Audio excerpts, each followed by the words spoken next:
সবাই ভালো থাকবেন। এই গরমে তেঁতুর ডাল না খেলে কি হয়? তো আজকে বানাচ্ছি তেঁতুর ডাল। ছোলার ডাল ভিজিয়ে রেখেছিলাম, সেটা লবণ আর হলুদ দিয়ে সেদ্ধ করতে দিয়ে দিলাম। কিছুক্ষণ সেদ্ধ হয়ে যাওয়ার পরে ডুমডুম করে লাউগুলো কেটে রেখেছিলাম, দিয়ে দিলাম।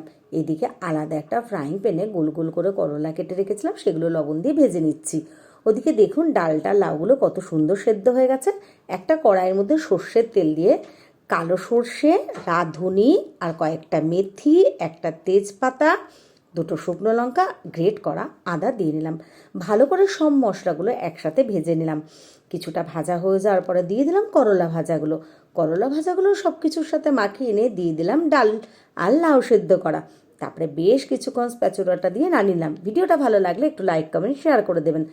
সব শেষে অল্প একটু চিনি দিয়ে দিলাম, আর নামানোর সময় দিয়ে দিলাম গরম মশলা। খেতে কিন্তু দারুণ হয়েছিল, আপনারাও একবার ট্রাই করবেন আর অবশ্যই আমাকে কমেন্টে জানাবেন।